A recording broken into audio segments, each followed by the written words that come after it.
Vous me voyez là? Parce que Oui. c'est bon? C'est bon? Le son aussi? C'est bon. Donc on démarre notre webinaire. Eh bien,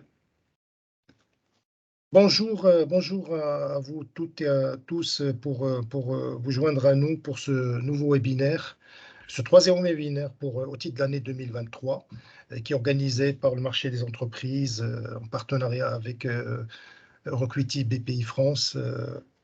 Et pour ce nouveau webinaire qui est devenu finalement un incontournable depuis quelques années pour ceux qui nous suivent, donc ils ont l'habitude de ce modèle. Donc moi, vous me connaissez, je suis Kamel Debi, je suis ravi d'être le modérateur, l'animateur de ce webinaire. Donc c'est une poursuite de ce cycle. Rappelez-vous, l'année dernière, nous en avions tenu 9 au titre de l'année 2022 et qui gravitent autour de l'entreprise. Finalement, on reste toujours on met l'entreprise au centre et puis après, on met un rayon, puis après, dans le cercle, on plug tous les sujets. On a pris quasiment tous les sujets, la plupart. On a parlé de la transformation, de la vente distancielle, de la transition écologique énergétique, de l'ESG, de la RSE, de la supply chain intelligente 4.0, du credit management, de la protection des données et ainsi de suite. Pour 2023, nous avons commencé par 2 webinaires. Le premier, c'était en février, exactement le 21 février, portant sur la notation des crédits. Et le deuxième, c'était le 14 mars, portant sur la cybersécurité. Donc aujourd'hui, nous vous proposons un nouveau webinaire qui est intitulé « Force commerciale export ». Pourquoi ne pas externaliser?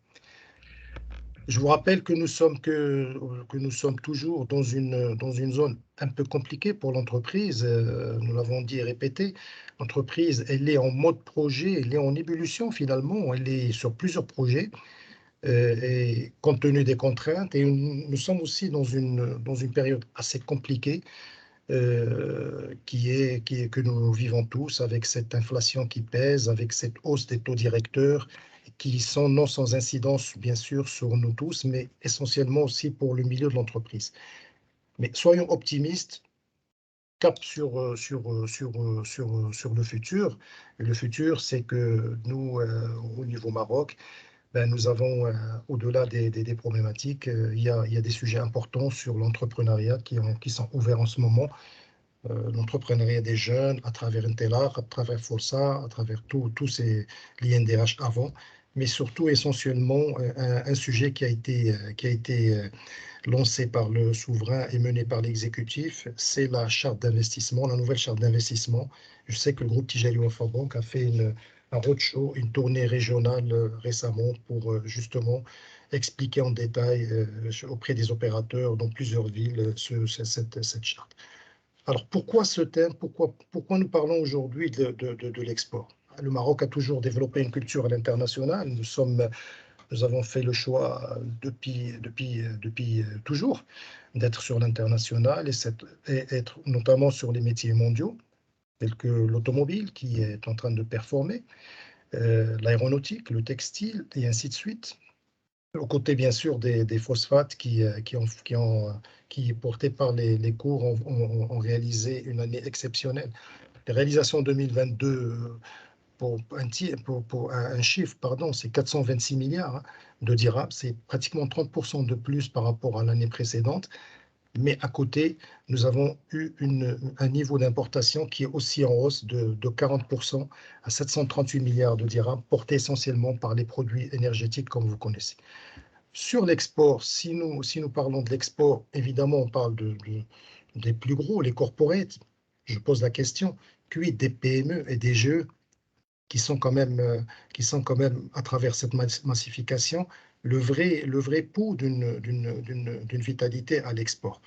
Si globalement, l'Union européenne reste notre principal partenaire, les opérateurs optent de plus en plus, sont multi-zones, et notamment au niveau de l'Afrique. On le verra avec Mona Kaderi, qui nous fait le plaisir d'être parmi nous aujourd'hui.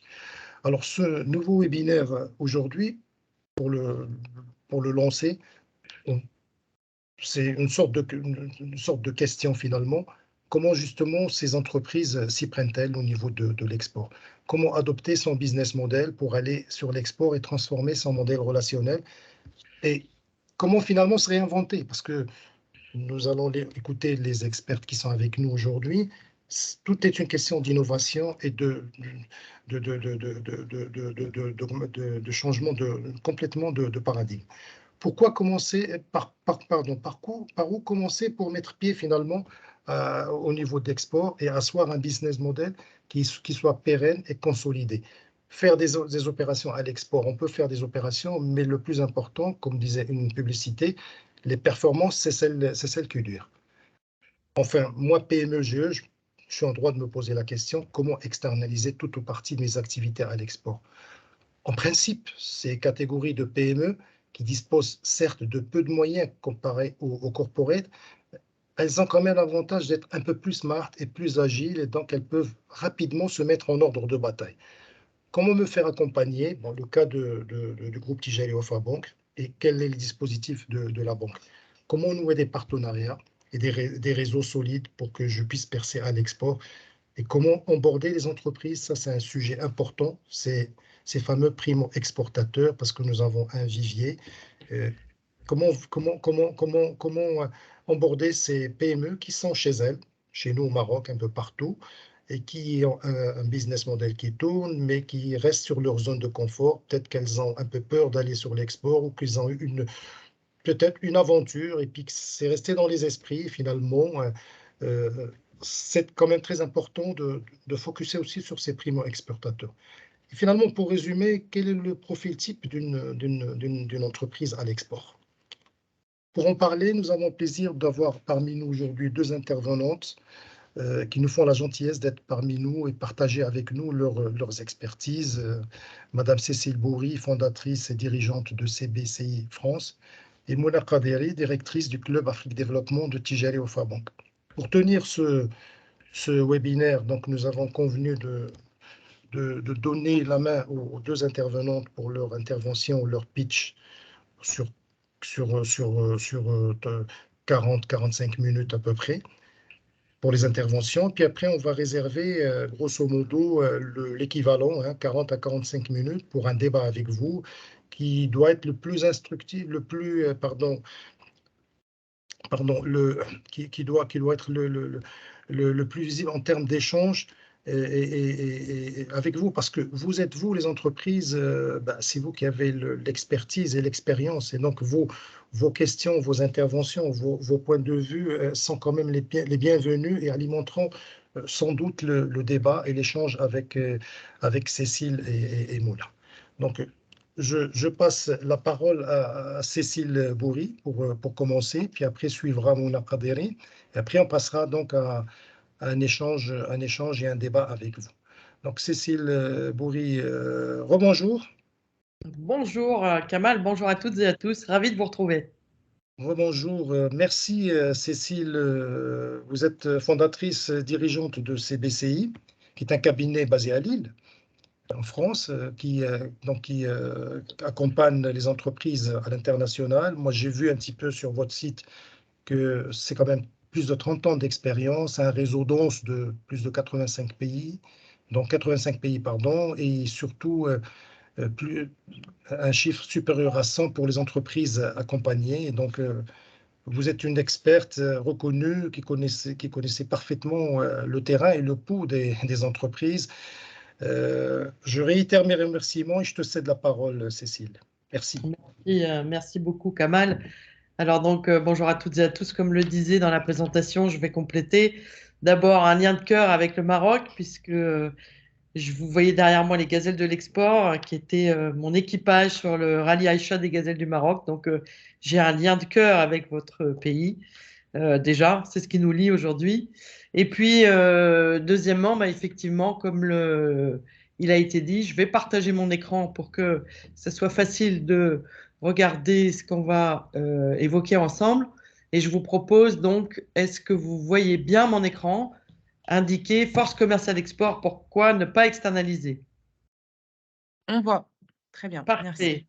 Alors, écoutez, je vais donc essayer de brosser un tableau de cette idée qui finalement existe depuis un moment, mais qui est très innovante aujourd'hui pour les sociétés comme vous, les entreprises qui se posent des questions sur comment trouver des solutions tout en étant vigilants par rapport à cette situation de crise énergétique et d'inflation pour quand même aller, comme le dit BPI, se faire voir ailleurs pour essayer d'aller chercher des nouveaux marchés, puisque on sait que la majorité des pourcentages de l'action se fait hors de France. Alors, on a la chance, effectivement, chez CBCI, à mon niveau, d'avoir pu accompagner même presque 200 entreprises maintenant, puisqu'avec le Covid, il y a eu une accélération de cette solution que je vais vous présenter aujourd'hui.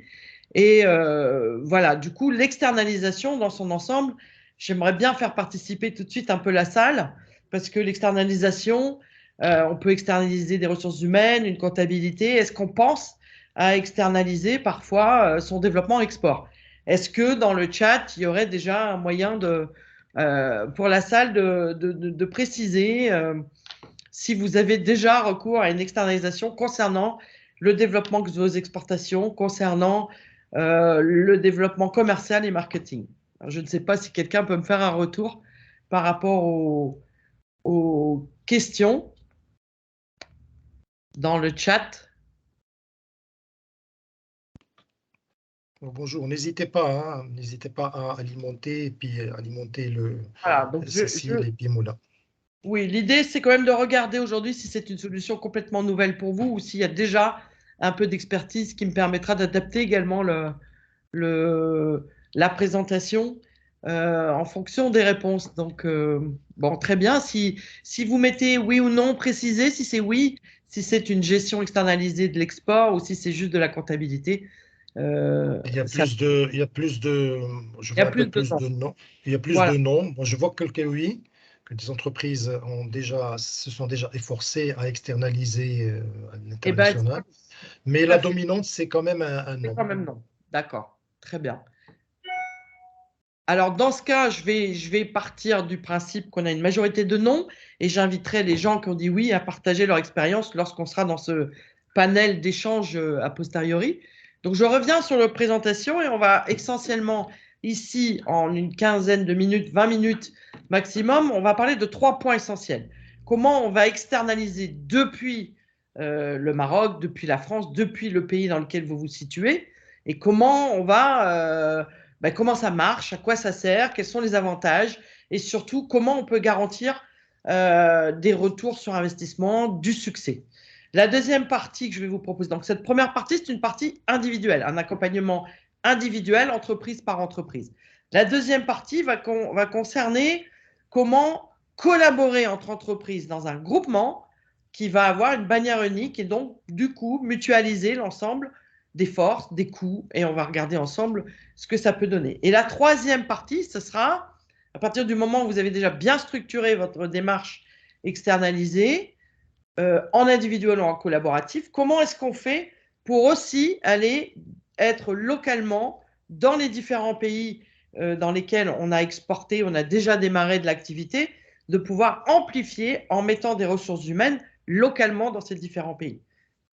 Donc, je vous propose tout de suite de commencer par l'externalisation depuis le pays dans lequel vous vous trouvez, c'est-à-dire comment aujourd'hui vous allez, si vous êtes primo-export, vous avez déjà fait du tâtonnement export, vous avez peut-être même déjà quelqu'un en ressources internes, peut-être que cette personne ne maîtrise pas forcément l'ensemble du monde entier en termes de langue vivante, en termes de réglementation, de normes, de culture, de structure, d'introduction, de mode d'entrée.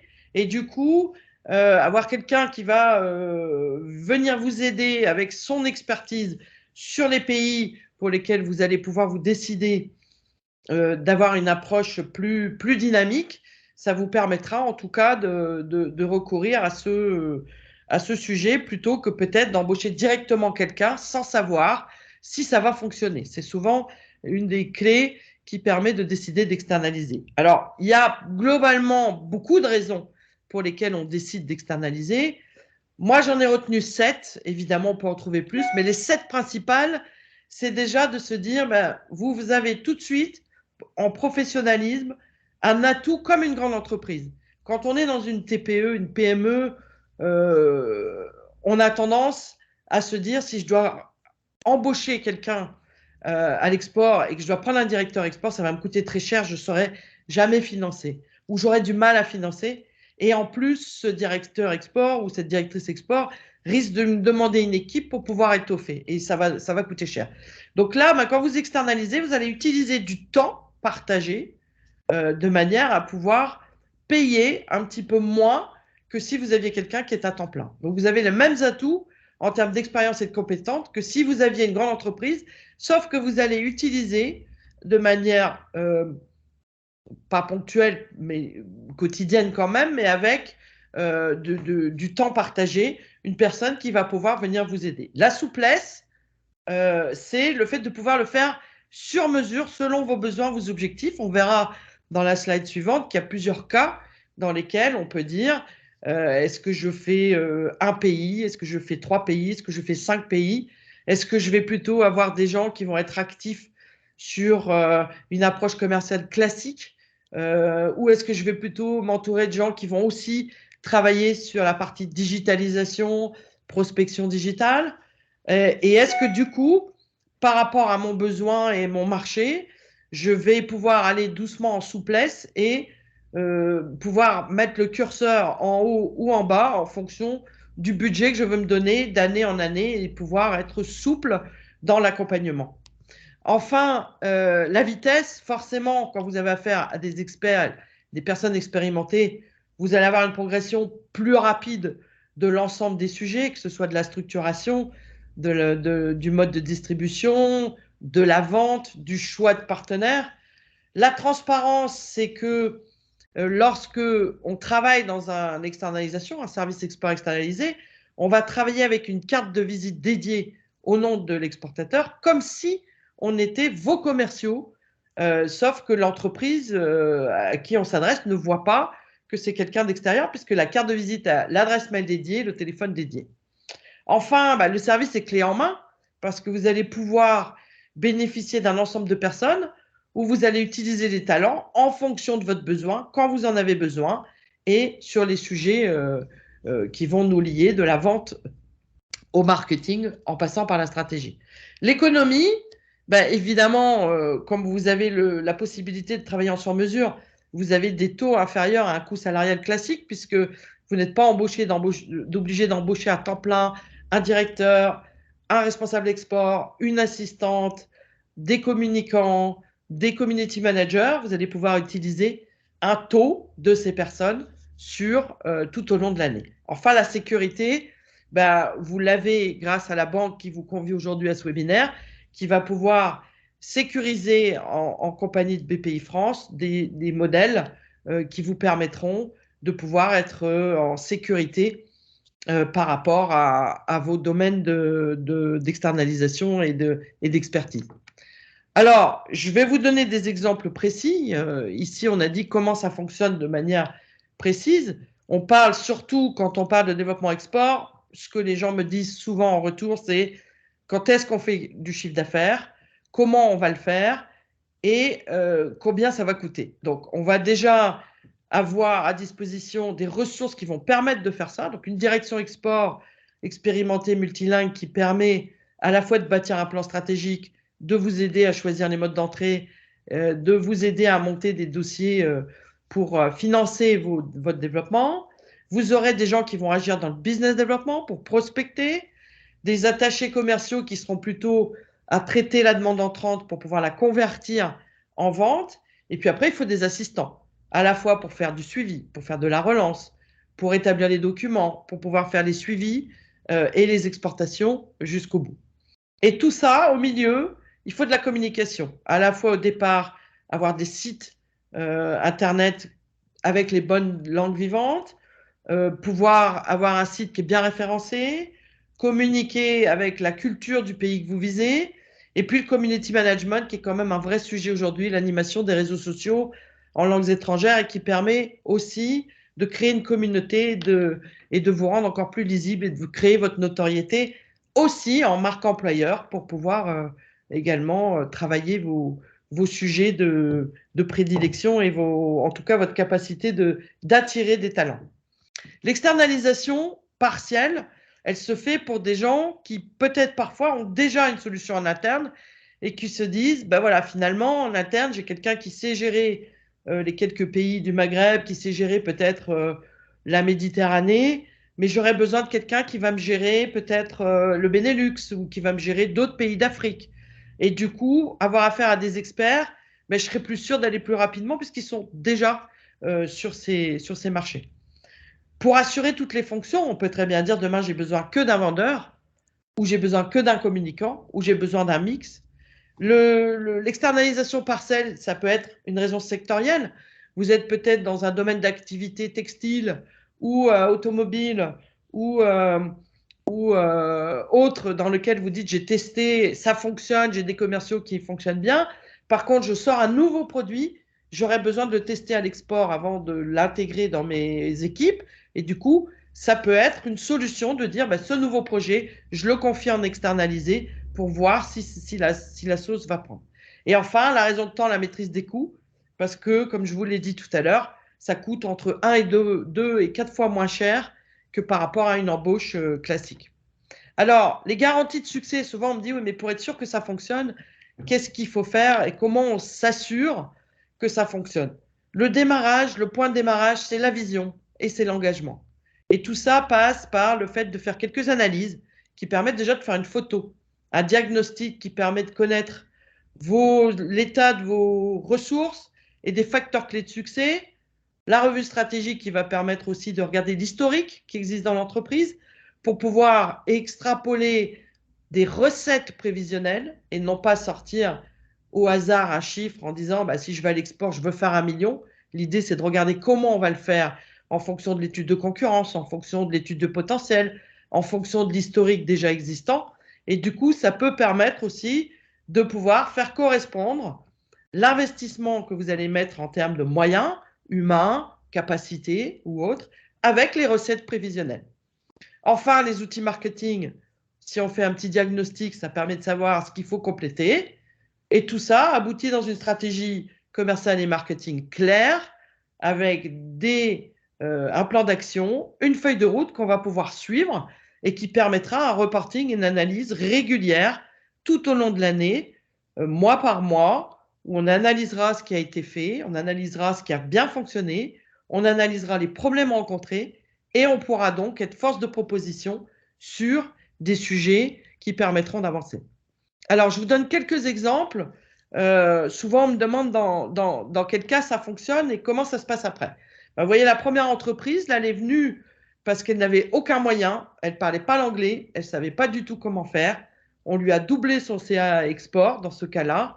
Elle est ensuite passée d'un mode de distribution complètement non structuré à une présence dans une vingtaine de pays avec des agents. Et puis ensuite, on a repassé en interne et l'entreprise a continué à développer toute seule. Dans le deuxième cas, on partait de zéro avec une problématique de base qui était d'être très dépendant de plusieurs clients. Et du coup, il fallait bâtir un plan stratégique et mettre en place cet opérationnel. Aujourd'hui, c'est un client qui a créé une gamme spéciale pour l'export et qui continue à travailler dans la durée, une année sur du business développement, sur 5 pays, les années suivantes sur quelques nouveaux pays, et puis entre deux avec des animations de communication qui permettent de bien faire fonctionner cet ensemble.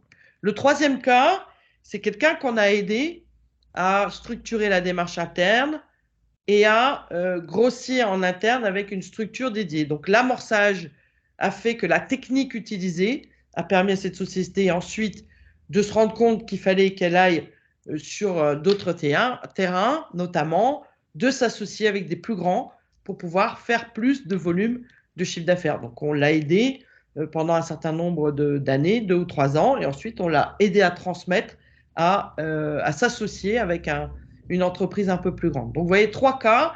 Un premier cas où l'entreprise a fait une amorce pendant 3 ans et ensuite a repris. Le deuxième cas, on continue à développer à chaque fois des pays nouveaux. Et le troisième cas, où l'entreprise est venue s'adonner à un groupe plus grand pour pouvoir monter en phase de compétences.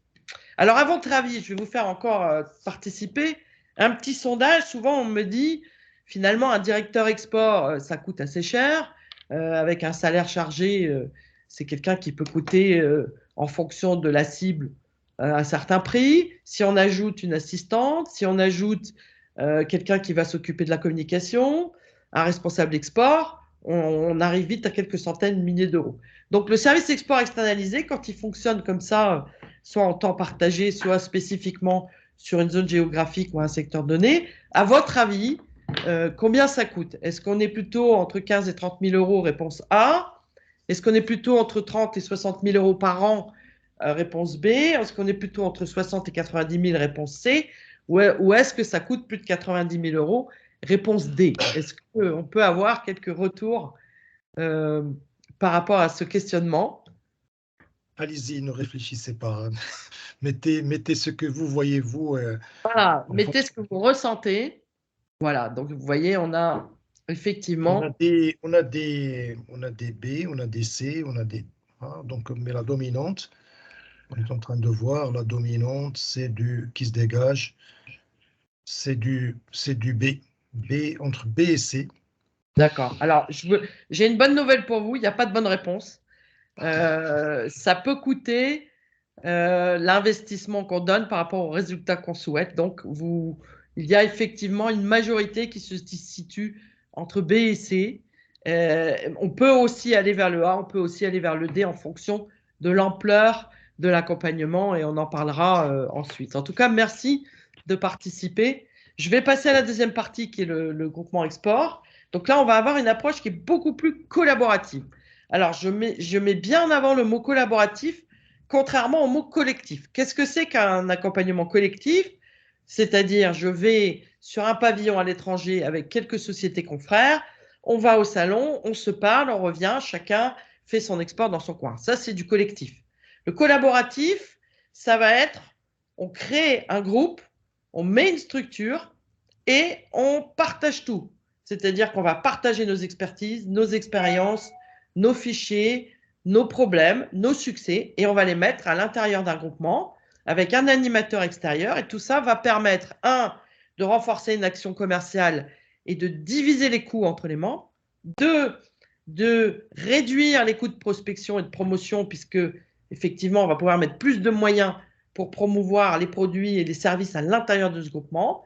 On va construire une offre plus complète, puisqu'on va être obligé, si on est une dizaine de personnes dans ce groupe, à aller chercher le meilleur de chaque entreprise pour pouvoir avoir un document qui soit attrayant pour les acheteurs ou les décideurs. Et enfin, on va augmenter la visibilité, la notoriété, puisqu'on va créer une identité commune qui va être boostée à l'international. Alors, comment ça fonctionne? Au début, quand on crée ce groupement, on va d'abord commencer à recruter les participants qui peuvent être ou concurrents ou complémentaires, avec des produits plutôt différents en termes de taille ou en termes de produits ou de services. Ensuite, on va préparer ce qu'on a vu tout à l'heure, la revue stratégique qui va permettre de mettre à niveau tous les membres et de regarder collectivement comment et quel marché on va approcher. On va ensuite créer une bannière commune, un logo, un site internet qui présente l'ensemble des marques de manière individuelle, mais sous un nom commun. Enfin, on va prospecter tout au long de l'année, et c'est ça la clé de l'externalisation, qu'elles soient individuelles ou collaboratives, c'est d'agir tout au long de l'année pour devenir pérenne en termes d'activité. On optimisera la logistique et ça permettra également les actions promotionnelles, du testing, des participations à des salons, des conférences. Ça peut être aussi le recours à des influenceurs. Donc, la méthodologie, on prépare, on prospecte, on développe et les actions promotionnelles permettent le développement du chiffre. Que ce soit dans le groupement export en collaboratif ou en individuel, la démarche sera la même. Alors, je vous donne quelques exemples de gens. Vous voyez, vous avez par exemple Olivance. Ce sont des producteurs d'huile d'olive, a priori sur le papier concurrents, qui ont réussi à se mettre ensemble parce que tout seuls, ils n'auraient jamais eu les moyens d'aller financer leur développement export. Les Beaujolais, vous voyez ici, ce sont 17 producteurs qui ont réussi à dire je prends le meilleur de chaque marque et du coup, je me fais connaître à l'export. L'ANIA, c'est plutôt un pôle de compétitivité où là, vous avez une action qui est mise en place pour les membres de manière à pouvoir soutenir l'action du pôle de compétitivité sur des nouveaux marchés. Alors, vous voyez que les marchés peuvent être différents. On va aussi bien aux USA, au Brésil, au Japon que dans tous les pays d'Europe, que dans les pays d'Afrique. Le pays n'a pas forcément d'importance. L'important, c'est la stratégie et le fait de vouloir travailler ensemble pour être plus fort à plusieurs. Vous avez donc des exemples ici, des outils de communication qui ont pu être mis, des formations qui ont pu être dispensées, du matériel promotionnel, des logos qui ont pu être créés. Voilà un peu des résultats concrets de ce qui ont pu être fait pour ces personnes. Le dernier exemple en date, c'est Drizzle and Spread, qui est un groupement qui a été créé avec une partenaire EOC International qui a créé ce groupement et qui a permis donc à 5 marques de pouvoir aller se développer sur les marchés USA et Grande-Bretagne. Alors, sur le collaboratif, je vais essayer d'aller plus vite parce que je vois que le temps passe. Est-ce que vous pourriez répondre à ces questions? Est-ce que vous avez des expériences d'action collective ou collaborative à l'export? C'est-à-dire, est-ce que vous échangez déjà régulièrement des informations clés, des bonnes pratiques, des fichiers clients avec d'autres entreprises? Ça, c'est la réponse A. Est-ce que vous avez déjà participé à des salons professionnels en partageant un stand avec d'autres entreprises et du coup, vous avez divisé les coûts? Réponse B. Ou est-ce que vous faites partie d'un club ou d'un réseau d'experts? Du coup, vous êtes régulièrement autour des thématiques qui vous lient sur l'international. Réponse C. C'est excellent comme façon de travailler. Chez nous, je sais que les gens, quand ils sont concurrents, les entreprises en général, ou même notre culture data, quand on travaille, les gens rechignent à donner les infos sur leur portefeuille, clients, fournisseurs. Moi-même, je l'ai vécu. Donc, franchement, c'est une nouvelle façon qui est inédite de travailler. Et puis, comme on va parler de l'Afrique après avec Mouna, c'est comme disait un proverbe africain, un vieux sage qui disait tout seul j'irai plus vite, mais ensemble nous irons plus loin. Exactement. Et je vous invite vraiment, la clé de succès de ce groupement, c'est l'animation extérieure.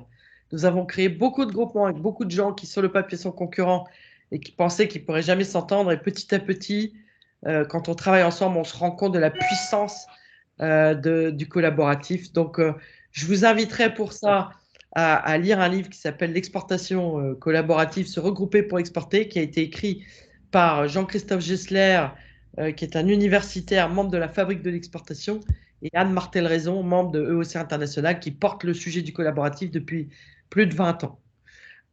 Donc, je vais finir sur la partie qui nous reste, c'est l'externalisation dans le pays visé, puisque une fois qu'on a pu faire cette amorce, on peut aussi externaliser en mettant des moyens localement, parce que l'objectif final, si ça fonctionne bien, pourquoi pas, ce sera de créer une filiale. Donc avant, il faudra avoir testé, comme on l'a dit, avoir vérifié avant de vouloir s'implanter que le marché est porteur, vérifier, pourquoi pas par l'externalisation qu'on a vu en amont, individuelle ou collaborative, et puis vérifier qu'en interne, lorsqu'on veut recourir à une force locale basée dans le pays, on va avoir quelqu'un qui va s'occuper de suivre cette personne. C'est vraiment la clé du succès. Donc, cette personne peut être ou chez vous dans vos entreprises ou dans le cabinet externalisé qui va donc gérer la personne qui se trouve dans les différents pays. Donc, les autres questions à se poser sur ce sujet, c'est vraiment d'avoir une participation de l'ensemble de votre entreprise, y compris les personnes qui sont à la finance, à la direction générale, à l'export, au commercial, parce que la clé de succès, ce sera vraiment de faire travailler tout le monde ensemble et que le recrutement se fasse de manière participative pour que chacun soit impliqué et que du coup, le candidat qui est retenu en externalisation ou à 100% pour vos entreprises soit la bonne personne et soit déjà en pleine maîtrise vis-à-vis des structures internes chez vous.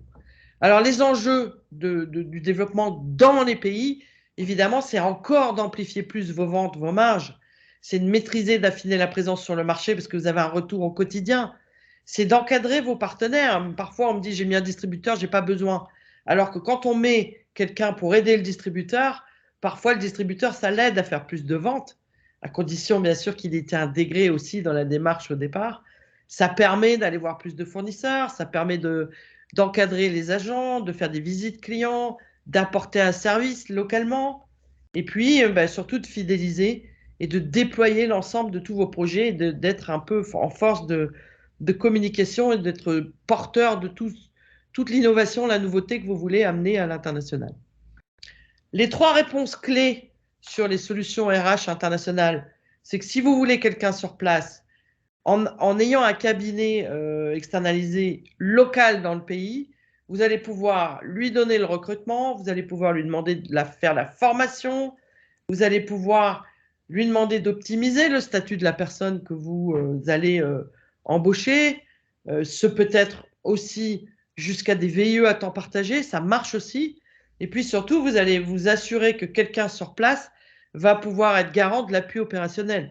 Même si c'est un VIE, même si c'est un salarié à temps partagé ou si c'est un externalisé, vous aurez en tout cas un appui opérationnel pour pouvoir aller au contact des informations pour pouvoir répondre à des appels d'offres ou au moins avoir quelqu'un localement qui sera au quotidien sur le marché pour pouvoir vous donner les informations nécessaires au développement.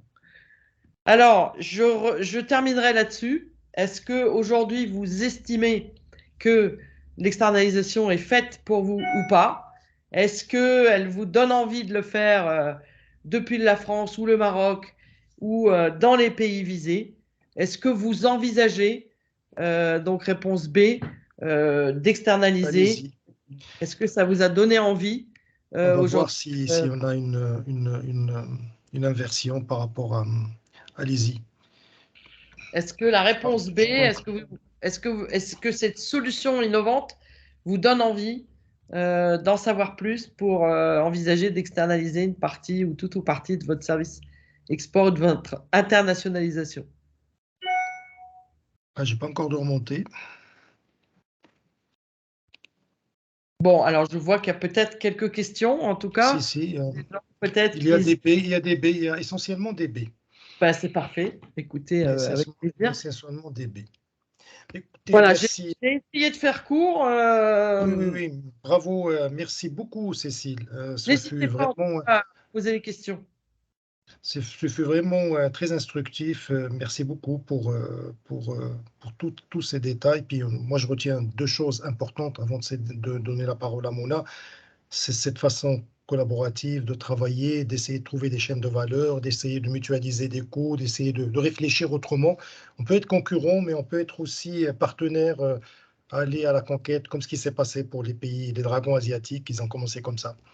Ils étaient petits, mais ils ont commencé essentiellement dans le textile, à prendre du géant chinois. Et puis tous les autres se sont briqués. Puis aujourd'hui, on a des pays comme le Vietnam qui est devenu le 4e producteur du textile. C'est pas pour rien. Donc voilà un exemple précis. Merci beaucoup. De toute façon, on reviendra auprès de toi, Cécile, pour Oui, un échange on reste avec avec Mouna. Avec Mouna, plaisir. je reviens auprès de toi, Mouna. Merci beaucoup, Mouna, d'être parmi nous, directrice du Club Afrique Développement. Moi, je connais très bien Mouna à titre personnel, puisque on a commencé à travailler ensemble quand Mouna avait pris la groupe du groupe TGI Alpha Bank. Mouna, tu es responsable de ce club, qui est une formidable initiative, hein, qui est là, et que je sais très bien que le groupe pourrait avoir travaillé à une ADN entreprise, et notamment pour les exportateurs avec un suivi, avec un accompagnement global. Et en plus, pour en finir, l'export est un input fondamental pour le pays. Et on témoigne un peu les initiatives nationales, étatiques, même au niveau de la SMEX et des opérateurs. Le NMD, le nouveau modèle de développement, pardon, consacre aussi une grande partie à l'export, et puis aussi, et qui donne aussi le tempo.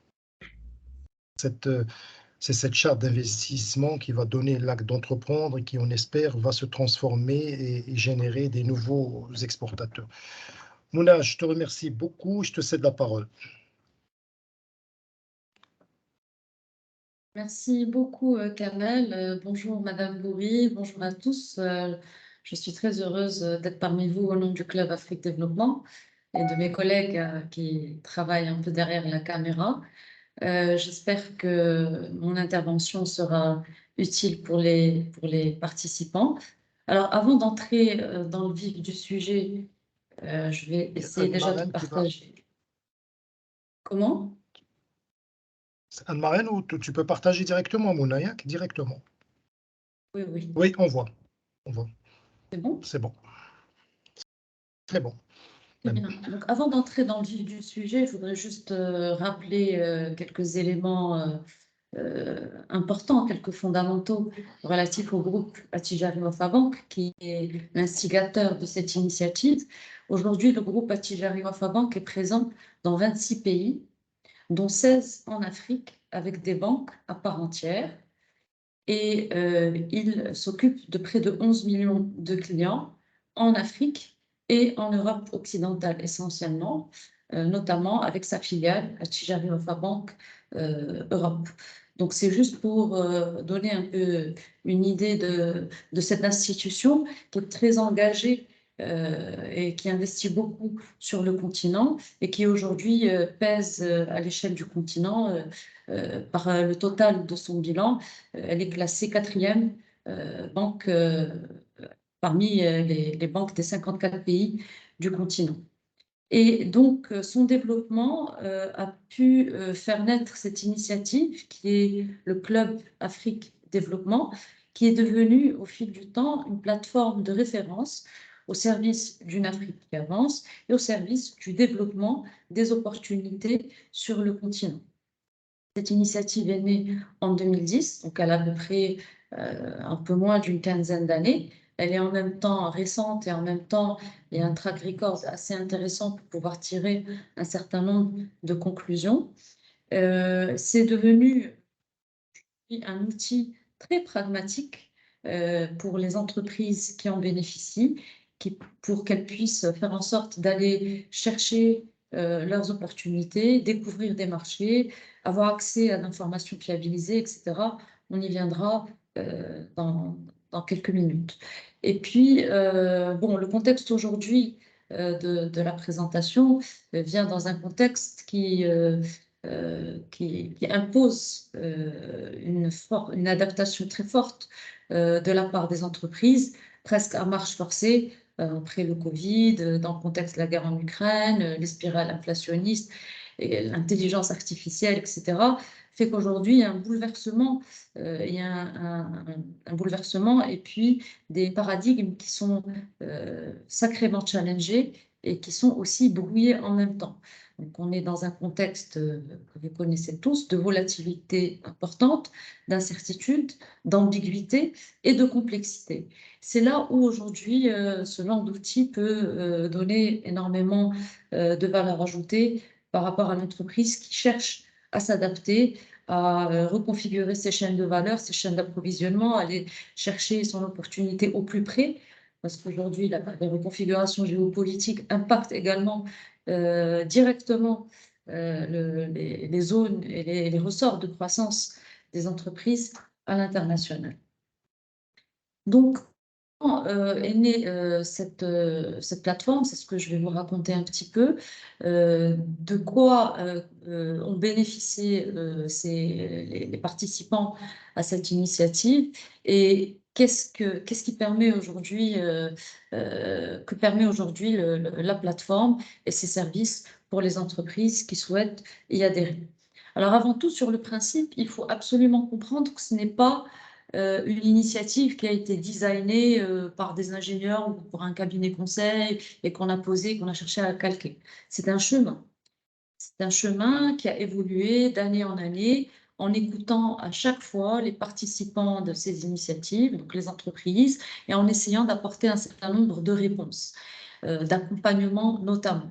Et du fait de l'envergure qu'a prise le groupe très vite à l'échelle du continent, donc ses clients le sollicitaient de plus en plus pour être accompagnés, pour avoir accès à l'information fiabilisée, etc. Et ce, à travers les différentes directions qui, elles, ont une expertise directe en termes de services financiers et d'accompagnement à l'export. Je cite notamment la direction de corporate et de l'investment banking. Je cite la direction du marché de l'entreprise qui est à l'origine de ce webinaire. Je cite également la direction du trade à l'international et également une direction très importante qui est la banque de détail à l'international qui coiffe un peu toutes les filiales du groupe sur le continent. Et donc, cette plateforme met en quelque sorte en synergie ces différentes directions, ces différentes expertises pour trouver la bonne réponse et la réponse coûts humains. Il n'y a pas de réponse monochrome, il n'y a pas de réponse unique aux besoins de l'entreprise. Donc, c'est là toute la valeur ajoutée de cette plateforme, puisque finalement, elle met en réseau les différentes banques du groupe Attijari Wafa Bank. 2, donc, elle met en réseau les différentes communautés économiques de ces différentes banques dans chacun de ces pays et de ces marchés, et également les différentes communautés de prescription, les forces publiques, les forces politiques, qui sont également à l'écoute des différentes problématiques que rencontrent les entreprises. Et donc, il y a une espèce de plaidoyer économique que sert cette plateforme pour faire en sorte d'accélérer un peu ou de lever les obstacles au développement sur le continent. Voilà un petit peu sur le principe. Maintenant, comment est-ce que nous avons cheminé? Cette initiative, comme je l'ai dit, est née par la première édition d'un événement important qui est devenu un peu le flagship du Club Afrique Développement. C'est le Forum international Afrique Développement qui se tient à Casablanca sur 2 jours et dont le cœur de la préoccupation est de réunir les entreprises et de les mettre en relation dans une démarche structurée et accompagnée par les forces commerciales, en partant de l'expression du besoin de l'entreprise jusqu'à la réalisation de son rendez-vous d'affaires et de son accompagnement également après, s'il y a souhait de concrétiser un certain nombre d'opportunités rencontrées. Et je peux vous dire que dès la première édition, à l'époque, l'ambition du groupe était plutôt de se faire connaître auprès des communautés africaines, puisque à l'issue de son rachat historique des 5 banques de détail du Crédit Agricole France, juste dans le cadre de la crise financière internationale qui avait lieu en 2008, le groupe s'est retrouvé très vite propulsé sur les radars panafricains et il devait se faire connaître. Sauf que nous avons été surpris, étonnamment, le nombre de demandes des entreprises par rapport à cette initiative, par rapport aux mises en relation, par rapport aux découvertes de marché, étant largement supérieur à ce que nous avions prévu. Nous avons continué à rééditer l'expérience tout en améliorant et en apportant des services de plus en plus spécifiques en réponse aux exigences des entreprises qui ont participé à ce forum international Afrique Développement. Donc la première édition, on avait fait un événement sur quelles opportunités de développement et d'investissement en Afrique dans un contexte de sortie de crise. À l'époque, les experts, c'est pour ça qu'il faut faire très attention aux analyses, les experts pensaient qu'on était dans un contexte de sortie de crise alors que nous étions à peine au début d'une reconfiguration totale de paradigme économique et géopolitique d'ailleurs. C'est ce que nous sommes en train de vivre aujourd'hui.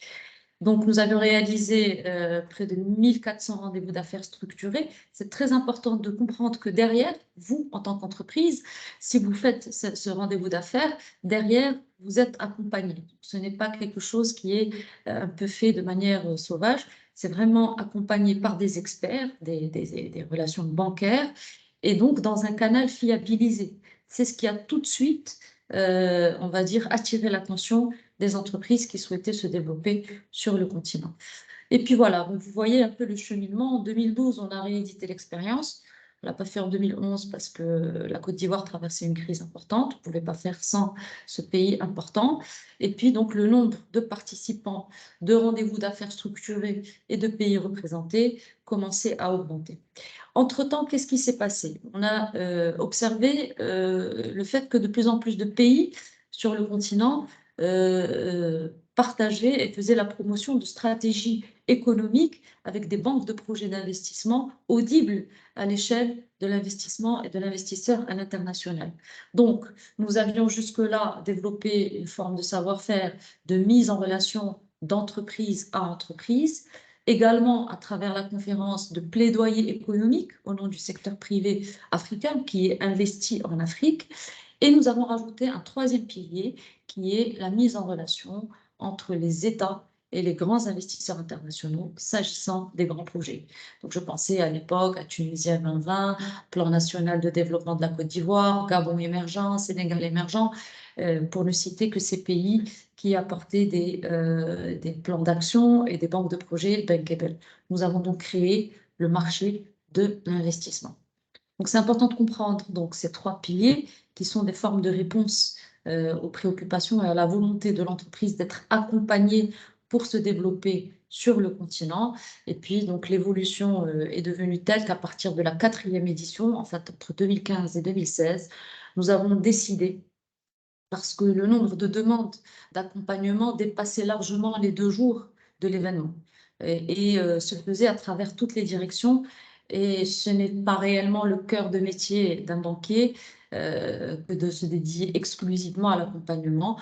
Nous avons décidé donc d'institutionnaliser et de créer une réponse structurelle, coûts humains, partant du terrain, très important de comprendre que cette initiative vient du terrain.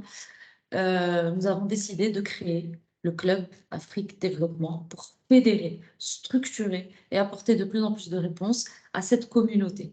Donc, c'est une plateforme aujourd'hui qui fédère des entreprises, mais également des décideurs publics et également des partenaires, à l'instar de BPI France d'ailleurs. Donc, voilà un peu la genèse de ce club qui est le fruit de la demande de ses participants. Important de le comprendre, ce n'est pas un club qui cherche à générer du PNB, pas d'argent. Nous sommes vraiment là comme un outil d'accompagnement et de catalyse d'opportunités d'affaires immenses. Je mesure mes mots, immenses, à l'échelle du continent, immenses malgré des obstacles considérables qui existent encore sur le plan de la réglementation, sur le plan du transport, etc., sur le plan de pas mal de sujets. Eh bien, les entreprises, par cet accompagnement, par ce canal fiabilisé, ont pu générer un certain nombre d'initiatives concrètes dans des secteurs majeurs, l'agro-industrie, les BTP, les télécoms, la distribution, les finances, les services financiers, pardon, les énergies, pour ne citer que ces secteurs importants. Nous n'avons pas évidemment de demande d'obligation, nous ne demandons pas aux entreprises de choisir le groupe lorsqu'il y a lieu d'avoir un accompagnement financier, mais nous sommes à leur écoute. Donc, c'est pour comprendre que c'est une plateforme qui est ouverte aux clients, mais également aux non-clients. Donc, c'est quelque chose d'important de considérer. Et puis, il n'y a pas de contrepartie. C'est-à-dire qu'on n'oblige pas les entreprises à choisir Tijari ou Afabank s'agissant des flux financiers. Néanmoins, s'agissant d'un véhicule bancaire intégré, la plupart des entreprises demandent un accompagnement financier également de la part d'Tijari ou Afabank. Et à partir de 2017, l'envergure et la référence de cette plateforme est devenue telle que nous avons également ouvert les 2 derniers forums internationaux par des chefs d'État de pays africains, à l'instar du Burkina Faso en 2017 et de la Sierra Leone en 2019, pour ne citer que ceci. Donc, c'est véritablement devenu un espace commun où l'entreprise peut aller chercher son opportunité, faire la promotion également de ce qu'elle peut, elle, vendre ou de ce qu'elle souhaite faire, mais également aller rencontrer des décideurs, aller développer son réseau, aller comprendre ce qui se passe sur chacun des marchés, car ça a peut-être été dit différemment tout à l'heure. Le développement sur le continent demande du temps, de la compréhension et de l'accès à de l'information fiabilisée, avant même le levier financier. Voilà un peu pour le cheminement et la transformation de cette initiative qui vient du terrain en une plateforme aujourd'hui référencée qui s'appelle le Club Afrique Développement. Donc, au jour d'aujourd'hui, on a organisé 6 forums internationaux Afrique Développement, toujours avec cette démarche évolutive. Et puis, nous avons également organisé des missions multisectorielles 34 à ce jour, avec la plupart des banques de référence du groupe Attijari Wafa Bank sur le continent. Plus de 21 000 entreprises, depuis l'existence de cette initiative, ont pris part à cette expérience, avec 40 pays représentés, et puis 25 500 rendez-vous d'affaires structurés et accompagnés qui ont donné lieu à beaucoup de concrétisation en termes d'investissement, de joint venture, de distribution, de trade et toute autre forme de deal, accompagné notamment par le groupe Attijari Wafa Bank sur une quinzaine de pays. Aujourd'hui, la plateforme fédère 4000 entreprises et prescripteurs, car comme je l'ai dit tout à l'heure, il n'y a pas que les entreprises.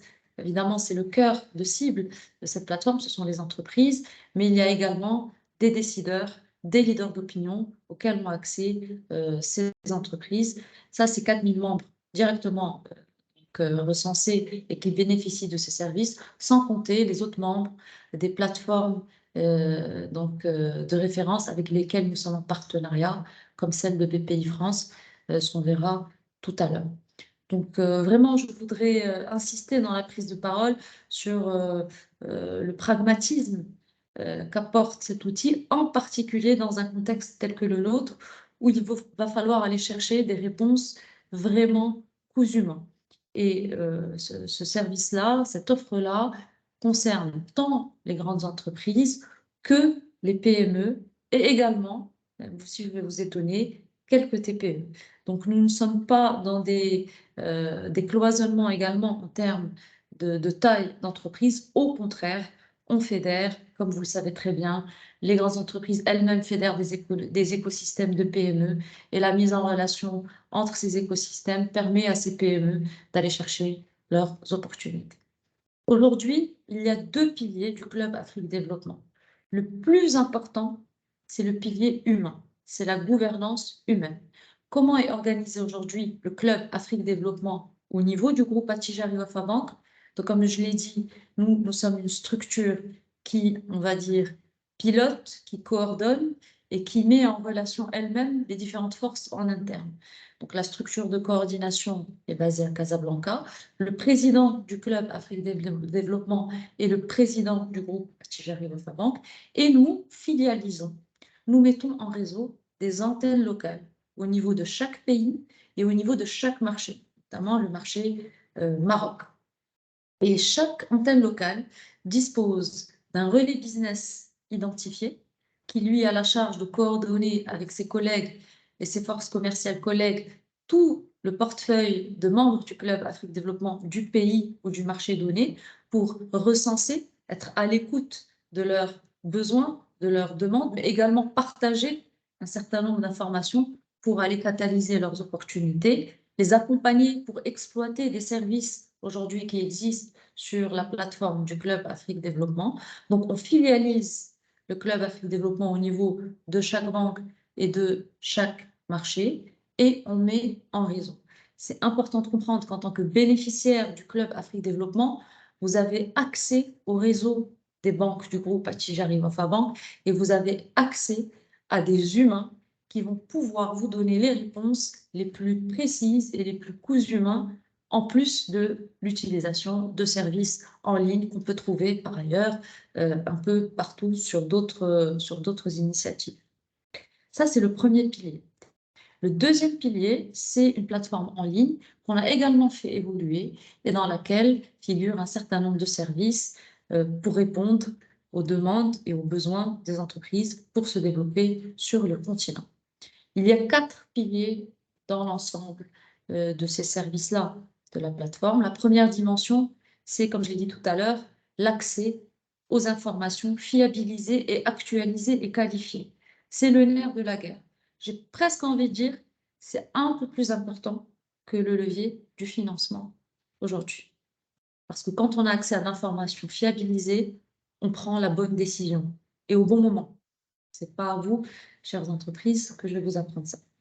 Que comporte cette dimension de service? D'abord, un interfaçage avec un service très important qui s'appelle Attijari Trade, qui est un service de la banque qui existe depuis plusieurs années maintenant et qui donne des informations fiabilisées, actualisées et pragmatiques pour se développer et s'exporter. Les réglementations, les fiches pays, les publications sectorielles, les annuaires des transitaires, comment fait-on pour s'exporter, comment fait-on pour investir, etc. Un certain nombre d'informations utilitaires qui couvrent en réalité 180 pays sur le service Attijari Trade, et pour le cas du continent, qui couvre tous les pays du continent. On a également un autre service qui est très prisé, qui est l'accès en ligne et en temps réel à des appels d'offres qui couvrent plus de 50 pays du continent. Et pour peu de configurer son intérêt, son secteur, son pays d'intérêt, vous recevez des notifications sur ces appels d'offres, que ce soit au niveau du secteur privé ou du secteur public. Et également, s'il y a souhait, toujours garder en tête cette idée d'humain et d'accompagnement par l'humain. S'il y a souhait, il est possible d'être accompagné dans la mesure du possible pour soumissionner à cet appel d'offres dans le pays concerné. Évidemment, on y met aussi un certain nombre de publications actualisées des institutions financières, des institutions internationales sur les pays, sur le cadre fiscal, juridique, réglementaire, les actualités du Club Afrique Développement. Et aussi, c'est important de comprendre toujours cette idée de contribution de chacun. Ce n'est pas l'auberge espagnole, c'est l'auberge africaine. Chaque pays, chaque banque, chaque antenne de tête du Club Afrique Développement met également en ligne un certain nombre de publications, comme par exemple la stratégie touristique de la Côte d'Ivoire, dans laquelle figure un certain nombre de banques de projets. Donc ça, c'est vraiment de l'information de première main qui est donnée directement par le pays et l'entité concernée, au-delà des informations qu'on peut trouver tous ensemble sur Internet. Ça, c'est une vue d'ensemble sur le premier pilier. Le deuxième pilier, qui est un peu le cœur de métier et on va dire l'expertise qu'on cherche à faire évoluer de plus en plus, c'est le pilier de la mise en relation à la demande. C'est très important de comprendre qu'il y a un certain nombre de services structurés auxquels vous pouvez souscrire et consommer, mais également, nous avons, en tant que Club Afrique Développement, la responsabilité de vous donner une réponse en fonction d'une demande spécifique. Je dis une bêtise. Je suis une entreprise marocaine qui veut se développer dans le secteur de la chaussure à Dakar. Je veux être mis en relation avec un certain nombre d'opérateurs de telle à telle date à Dakar. Eh bien, le Club Afrique Développement Sénégal, porté par la CBAO notamment, avec nos soins, vont apporter une réponse spécifique et aller chercher ces rendez-vous et les accompagner dans leur réalisation. Il y a également des interfaçages importants qu'on a fait avec la plateforme d'Euroquity, qui fédère, donc qui est la plateforme de notre partenaire, BPI France, qui fédère à peu près 10 000 entreprises en Europe.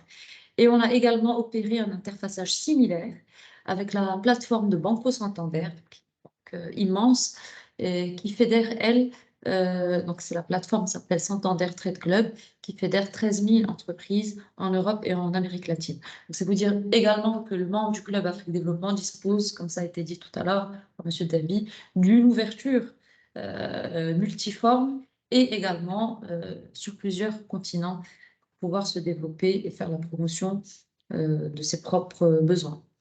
Également, évidemment, le membre du Club Afrique Développement est invité et peut bénéficier de la dynamique des rendez-vous d'affaires qu'on organise à l'occasion des forums internationaux Afrique Développement.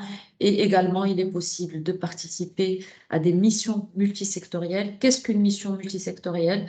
Donc, dans les différents pays du continent, c'est une mission qu'on organise sur 2 jours, qui est portée par la banque de référence du groupe Attijari Wafa Bank, par le club de référence localement, et dans lequel on met au centre et on mobilise toutes les autres filiales et donc toutes les autres communautés économiques qui seraient intéressées par la Côte d'Ivoire. Par exemple, je suis une entreprise, je ne sais pas, égyptienne, je suis intéressée par le secteur du tourisme en Côte d'Ivoire. Nous organisons une mission multisectorielle de telle date avec la Société ivoirienne de banque. Eh bien, cette entreprise peut participer dans un cadre structuré à cette mission multisectorielle. En général, on organise une conférence avec des personnalités de haute facture qui donnent de l'information de première main, également des rendez-vous d'affaires et des visites terrain. Donc, c'est réellement des choses structurées auxquelles les entreprises peuvent participer, mais également, si cela convient à l'entreprise, on peut lui organiser à sa demande et que pour elle des missions de découverte de prospection ou des missions sectorielles.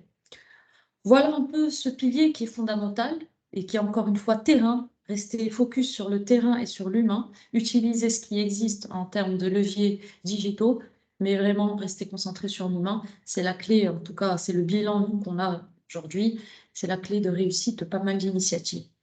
Et évidemment, les événements, donc les membres du club ont un accès exclusif et prioritaire à tous les types d'événements qu'organise le groupe Attijari Bank et le club Afrique Développement. Et enfin, un quatrième pilier, je vais être rapide parce que je vois que le temps passe également, le quatrième pilier qui est important pour les femmes entrepreneurs.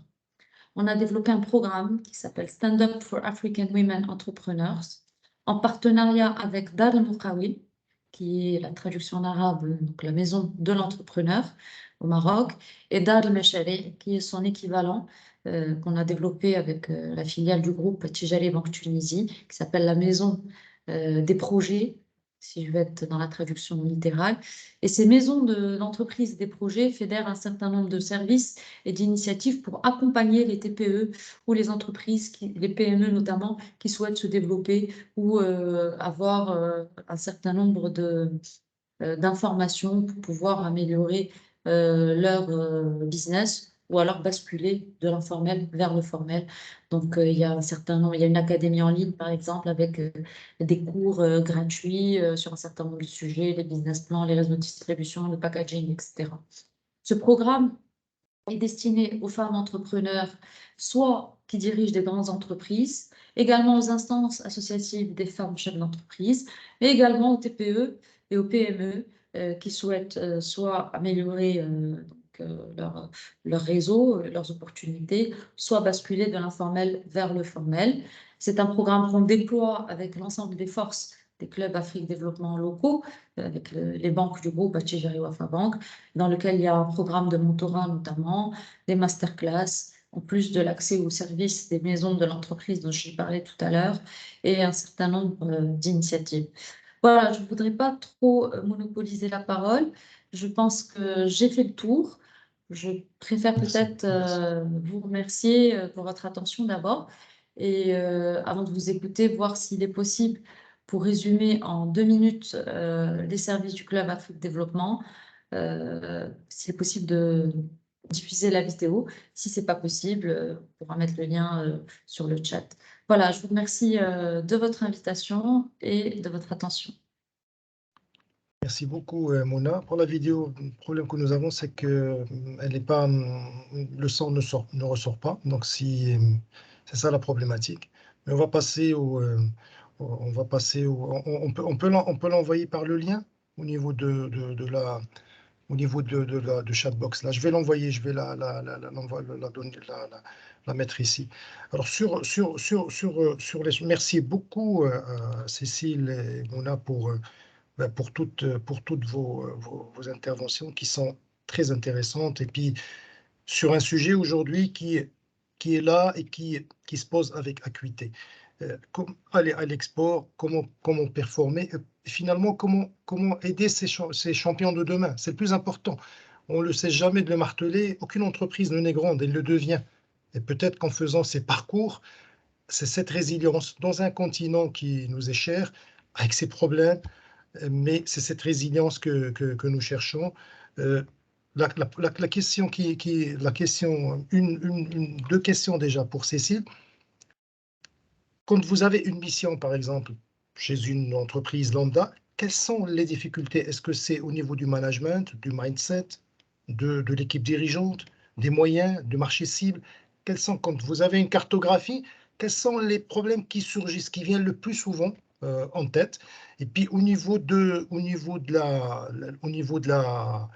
la mission, une mission par exemple telle que la vôtre, je suppose qu'elle dépend des marchés, des marchés, puis du produit, de beaucoup de choses, à peu près le délai moyen d'accompagnement. Est-ce qu'il y a un accompagnement post-implémentation? Ça veut dire que ça y est, mes process sont là, ils fonctionnent. Et donc, merci Mouna, donc j'ai vu que tu as mis le truc. Donc, post-implémentation, est-ce qu'on s'assure que ces KPIs, comme on les appelle aujourd'hui, ces indicateurs de performance, tout ce que j'ai mis et tout ça, Et puis, est-ce que vous travaillez aussi sur, Mouna a dit, et puis je reviendrai sur Mouna sur ce sujet, aujourd'hui, une entreprise, elle n'est pas en autarcie, elle est worldwide, elle vit dans le monde. Et donc, dans le monde, on est aujourd'hui dans ces concepts d'ESG, de développement durable et toutes ces normes qui viennent. Est-ce que ce sont des choses que vous prenez en considération, vous conseillez les entreprises sur ce sujet? Pour Mouna, pour les questions que nous avons vues, un accompagnement, est-ce que moi je suis une entreprise? J'ai bien noté tout à l'heure la régionalisation du Club Afrique Développement, ça veut dire que je suis une petite entreprise à Berkane. Ben, j'ai des relais, si j'ai bien compris, j'ai des relais et donc je suis pris en charge jusqu'aux équipes du siège et ainsi de suite. Peut-être même au niveau des filiales, certainement au niveau des filiales pour m'aider si c'est pour prendre des rendez-vous et ainsi de suite. Je prends un cas franchement basique mais ça c'est le premier point. Comment se fait ce boarding? Est-ce que de Pékin, je pris en charge du centre d'affaires ou de la succursale et ça y est, je suis pris en charge et ça y est, il y a les relais qui fonctionnent. Ça c'est le premier point.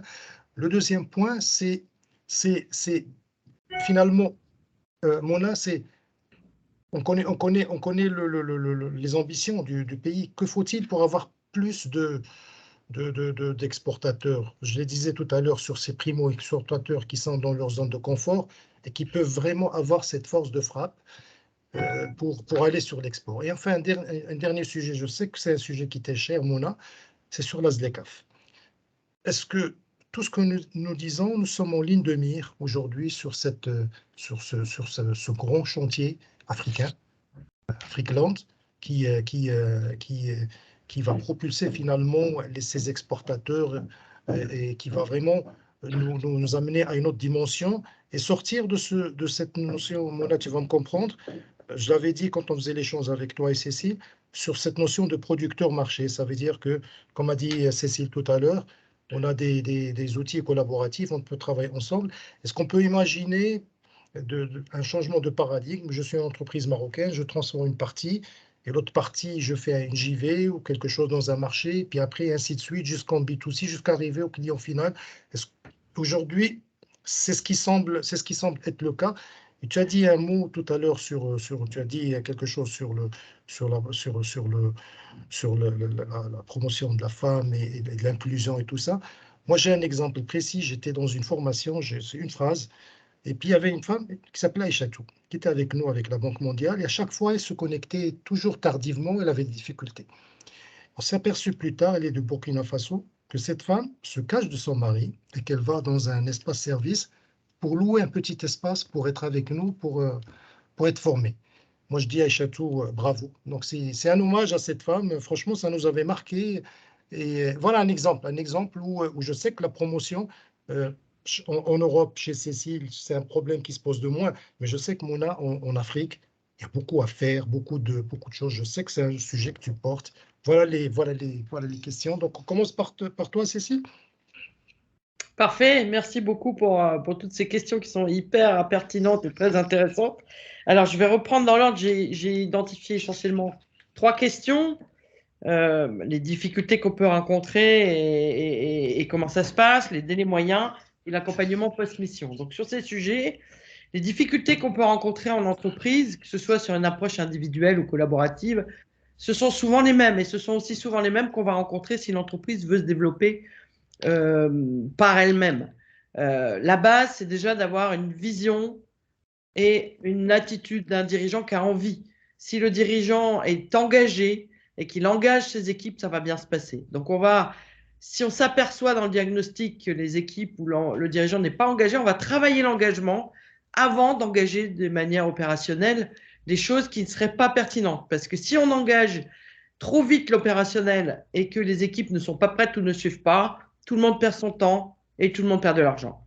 Donc vraiment, on muscle au départ la stratégie, les moyens, la feuille de route, le mode opératoire et on engage le maximum de monde dans le projet de manière à être sûr d'avoir posé toutes les questions en amont et d'être sûr en fait d'avoir une feuille de route claire, c'est-à-dire un objectif qui n'est pas smart, qui n'est pas précis, ben, il n'est pas atteint parce que du coup, il n'est pas, compris, il n'est pas accepté par tout le monde et du coup, il est pratiquement voué à l'échec puisqu'il faudra revenir sur ses fondamentaux. Donc, le premier point, c'est ça, la stratégie. Le deuxième point qu'on va rencontrer, c'est plutôt sur la persévérance. Moi, je vois souvent des entreprises au départ qui me disent, bon, j'ai fait un test sur un marché, j'ai fait un salon, et puis quand je suis rentrée, finalement, il ne s'est pas passé grand-chose. Bon, oui, j'ai relancé une fois, et puis ce n'est pas bien passé. En fait, quand on connaît les règles, on sait qu'il se passe quelque chose à partir de la 5e, la 6e, la 7e, la 8e prise de contact. Donc, on est sur un chemin, et si on abandonne alors qu'on a fait pratiquement la moitié du chemin, on n'est pas loin du succès. Donc voilà, la persévérance, la structuration, la méthode, et puis agir de manière méthodique, de façon régulière et pérenne, ce sont les clés du succès. Et voilà. Et donc le fait d'être accompagné par quelqu'un qui a l'habitude de faire ça dans son quotidien, nous, on n'est pas gêné par le fait de quelqu'un qui nous dit j'ai pas eu le temps, j'ai pas le temps, on peut pas répondre tout de suite, rappelez-moi, ou qui on va pas trouver tout de suite le bon interlocuteur, ou si on a la chance d'avoir un Africa Development Club, on ira plus vite, donc tant mieux. Mais sur l'externalisation, par exemple, lorsque quelqu'un au Maroc se dit je veux aller en Europe, bon ben nous, on maîtrise toutes les langues européennes, on va être plus rapide parce qu'on a les bonnes approches. Donc voilà. Donc les difficultés rencontrées, c'est essentiellement une attitude, une vision, un plan d'action, et puis deux, ben, le fait de se dire, on rencontre des difficultés, c'est normal, et on corrige au fur et à mesure pour qu'on atteigne cet objectif de business développement, partenariat, gain d'appel d'offres, etc. Et tout ça, ça passe aussi par le fait d'avoir une clarté sur le choix des marchés, la priorisation des marchés. C'est pas la peine d'attaquer 10 pays en même temps. Il vaut mieux être focus sur 1 ou 2 ou 3 et en même temps avoir motivé pourquoi on choisit ces 3-là en premier. Parce que du coup, on sera plus à même de comprendre à quel moment on peut avoir des résultats. Donc souvent, voilà pour la première question, les difficultés rencontrées. Les délais moyens d'un accompagnement, comme je vous l'ai dit, on fait beaucoup de sur-mesure. Je n'ai pas de réponse toute faite puisque chaque entreprise va avoir un besoin différent. Dans les constat qu'on a pu faire, souvent une entreprise qui vient nous voir et qui a besoin de partir d'une page blanche, elle aura plutôt besoin d'un accompagnement sur 1, 2 ou 3 ans. Une entreprise qui est déjà un peu plus musclée, qui a besoin d'une approche sectorielle ou d'une expertise spécifique, ça peut être 6 mois, 1 an. En tout cas, il n'y a pas de réponse toute faite. On sait que l'export, c'est long. Donc, d'agir méthodiquement sur 1, 2, 3 ans, ce n'est pas par hasard que BPI annonce quand il monte des dossiers d'assurance prospection qu'il faut en moyenne 3 ans de prospection, 2 ans de consolidation, et puis on a un retour sur investissement à partir de la 5e ou la 8e année de manière pérenne. Donc voilà un peu les délais moyens. Et puis sur l'idée du post-mission, je pense que je l'ai donné tout à l'heure dans les 3 exemples que j'ai donnés. On a des gens qu'on accompagne et qui du coup disent à un moment donné, bah, comme ça marche bien, on va reprendre en interne, on forme, on fait un tuilage et les gens en interne, on les met sur la bonne voie et on vérifie régulièrement que tout va bien. Soit l'entreprise dit, ben, finalement, je suis bien contente d'être avec vous parce que je peux faire un nouveau pays. Vous m'avez défriché l'Allemagne, vous m'avez défriché l'Italie. Maintenant, j'aimerais bien qu'on fasse l'Angleterre et puis après, on va faire l'Espagne et puis on va faire la Scandinavie.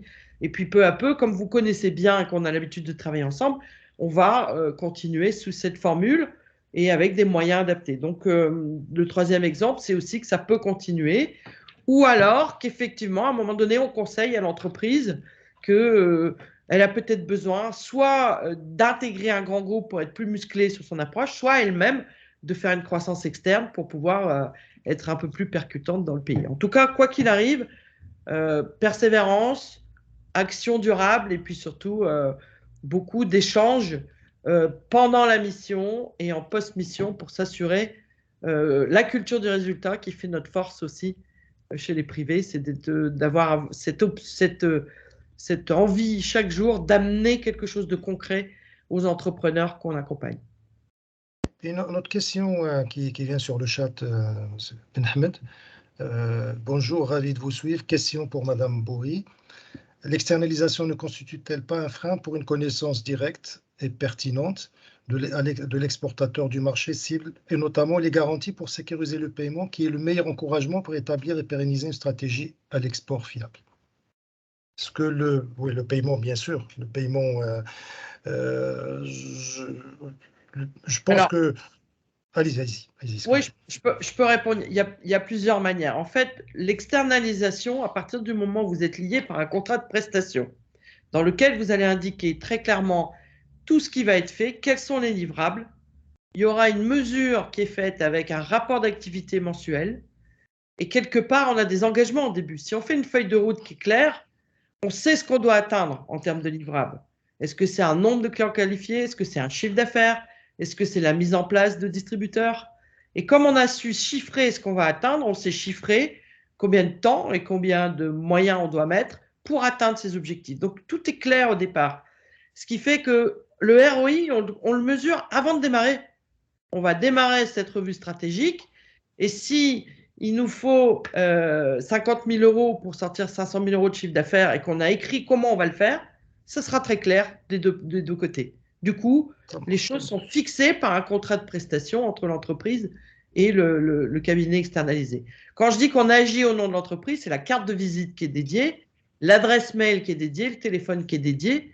Et du coup, en fait, je dirais que l'avantage que vous avez en passant par ce contrat externalisé, bon, déjà, il faudra vérifier au niveau des prestations BPI, mais en France, par exemple, les services export externalisés sont agréés par BPI et 100% des dépenses sont prises en compte dans les dossiers de financement.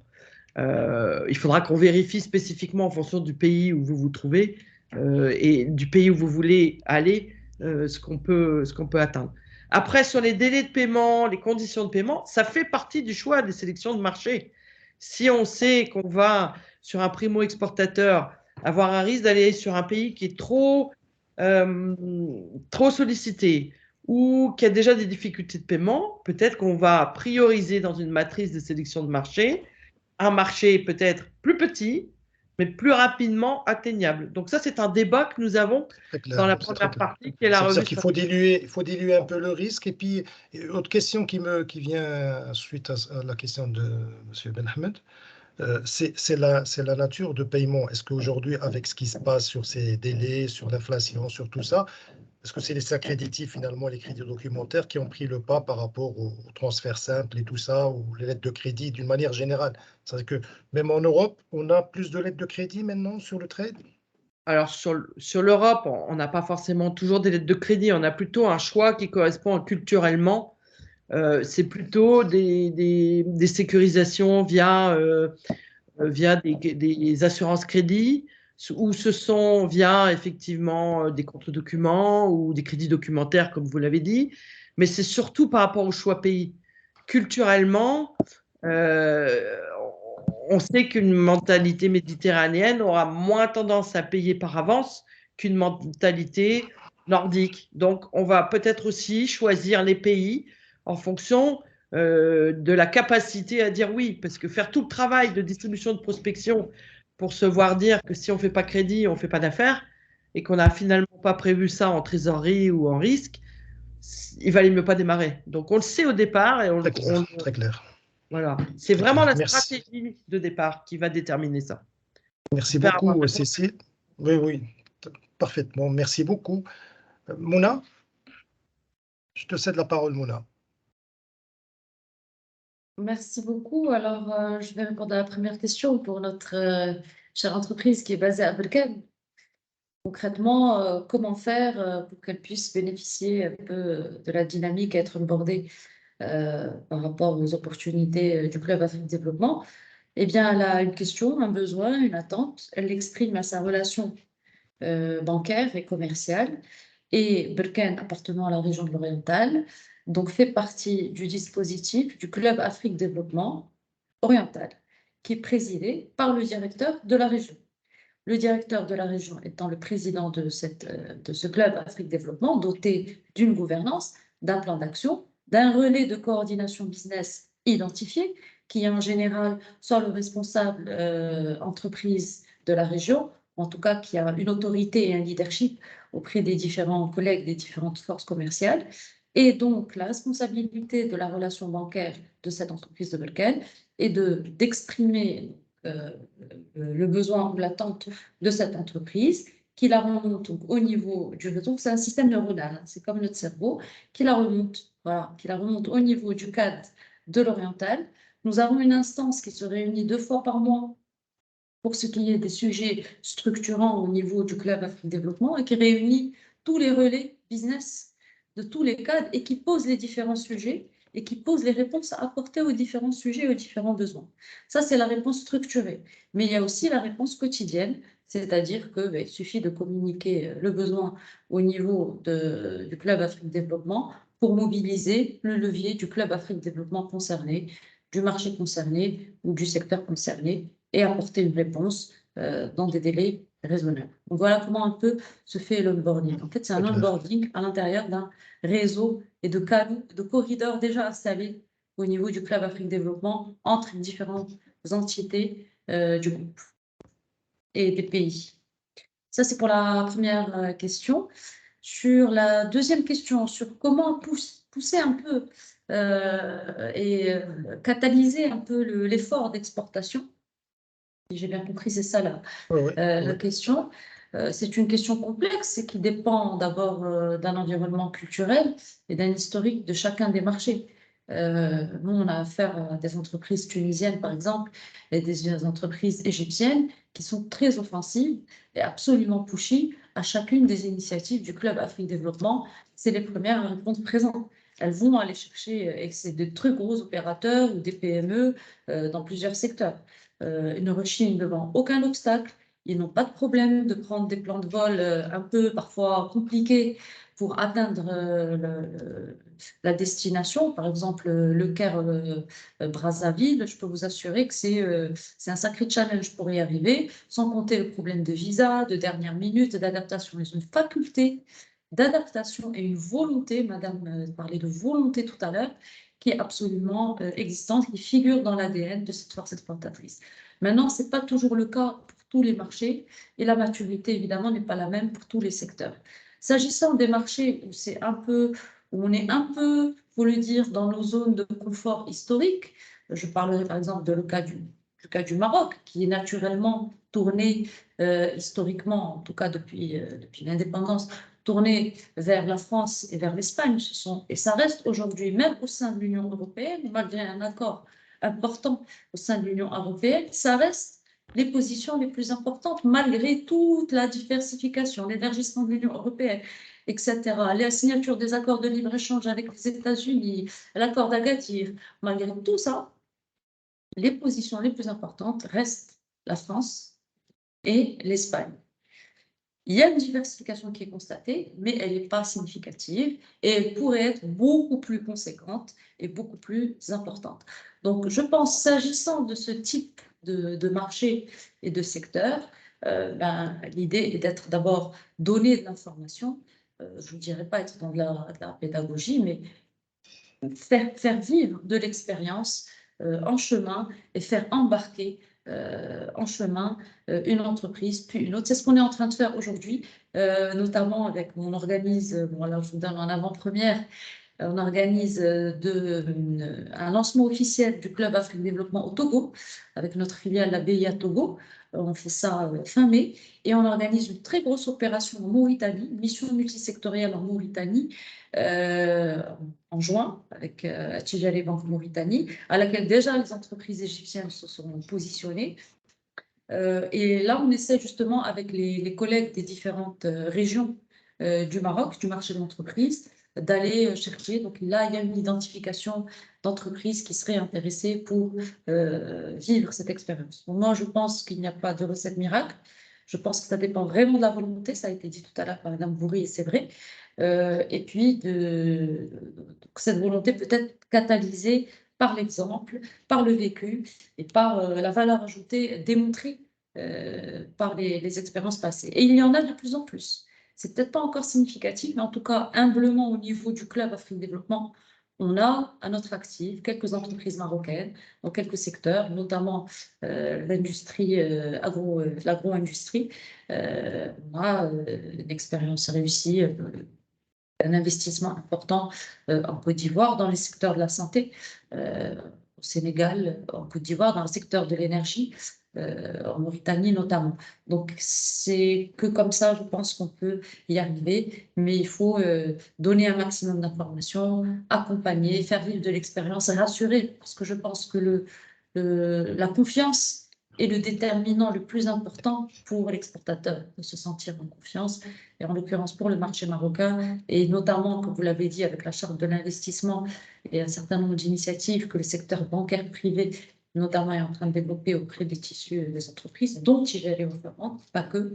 Je pense qu'il y a lieu d'avoir des signes d'encouragement, et également, malheureusement, la contrainte parfois crée les moyens. Cette rupture importante en termes de paradigme depuis le Covid, en termes de chaîne d'approvisionnement, en termes de distance pour aller chercher son business. On a le cas, un cas d'école, le secteur du tourisme en Afrique. On a des cas vraiment intéressants de reconfiguration totale de leur ciblage. Donc, des cibles à laquelle on ne pensait pas sont devenues prioritaires, comme les cibles africaines. Des nouveaux usages ont été développés par rapport à ces hôtels, à ces infrastructures touristiques, notamment le business des affaires.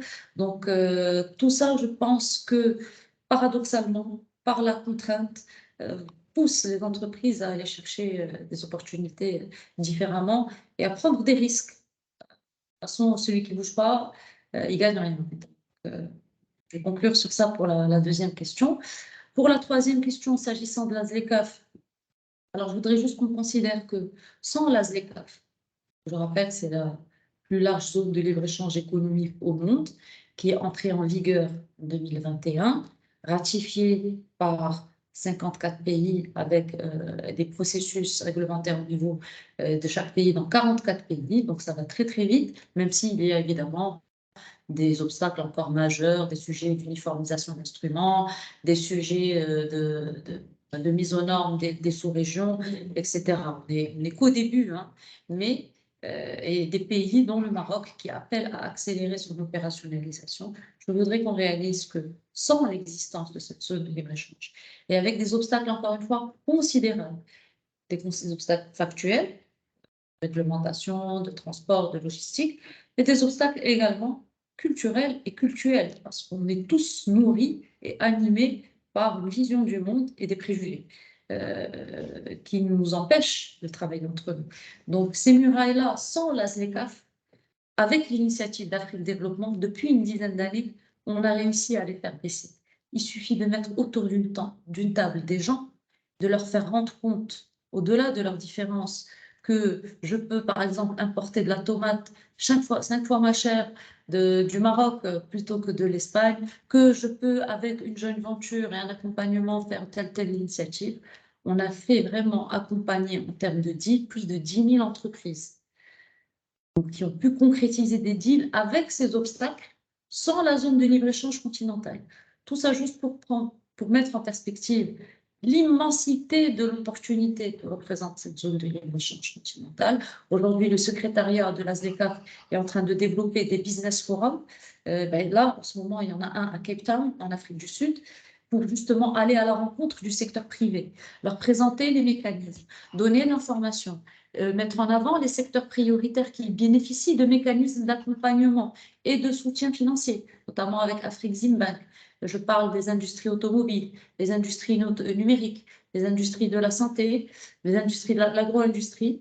Je ne sais plus quel est le dernier secteur, mais en tout cas, ceux-ci figurent en termes de secteurs prioritaires donc dans le scope du secrétariat de la ZLECAf, avec des mécanismes déjà concrets et identifiés. Donc, nous, notre responsabilité humblement au niveau du Club Afrique Développement, c'est de continuer à faire connaître, et à faire linker. Parce qu'aujourd'hui, la tâche nous paraît incommensurable. L'Afrique, c'est 54 pays, plus d'1 milliard d'habitants, chacun avec sa culture, 3500 langues parlées parmi 10 000 langues existantes. C'est immense. Donc, l'esprit humain a du mal, en fait, à appréhender le mot Afrique. Donc, par conséquent, l'entreprise a du mal à appréhender la tangibilité de la ZLECAf par rapport à ses opportunités à elle. Très clair. Sauf que c'est le sens de l'histoire. C'est le sens de l'histoire, c'est indéniable. Ça prendra 10 ans, ça prendra 20 ans, ça prendra 30 ans. Mais ce qui est sûr, c'est que l'entreprise qui se positionnera en amont et qui tiendra compte de ces éléments dans ce plan stratégique, puis dans ses plans d'action, sera sans doute gagnante. Ça, c'est pour l'ASLECAF. Par rapport aux différentes modalités de la quatrième question, je pense que j'ai répondu partiellement par rapport à différentes modalités en fait, d'interaction et de revoir ou d'imaginer de nouveaux modes d'investissement. C'est déjà le cas à travers plusieurs cas d'école qu'on a déjà eu à vivre. Parce que la mise en réseau à travers des canaux fiabilisés et solvabilisés permet de donner des solutions vraiment cousues humains à chaque situation. Et donc oui, évidemment que les entreprises, avec l'accompagnement, avec le dialogue et l'information, donc fiabilisée et face à eux des experts auxquels ils ont confiance, on peut configurer évidemment ce genre d'investissement en passant du B2B au B2C et à différentes formes. Les joint ventures, on en a beaucoup dans le bilan qu'on a aujourd'hui, au-delà des greenfields. Et enfin, la dernière question, et je m'arrête là, le programme de soutien de promotion des femmes entrepreneurs. Là encore, vous l'avez dit, le, le chantier est presque décourageant tellement il est immense. Tellement il est immense en termes de valorisation et de bascule vers le formel. Parce que sachons tous que l'entrepreneuriat féminin en Afrique est extrêmement dynamique et contribue, selon les experts, à une grande partie de la valeur ajoutée du PIB, du GDP de chaque pays, mais dans le secteur informel. Le Cameroun est une figure de benchmark important, par exemple. Le Togo, notamment. Donc, notre rôle, pareillement, c'est de mettre au service des femmes entrepreneurs ce réseau pour, les inclure. Ça a été dit par Madame tout à l'heure.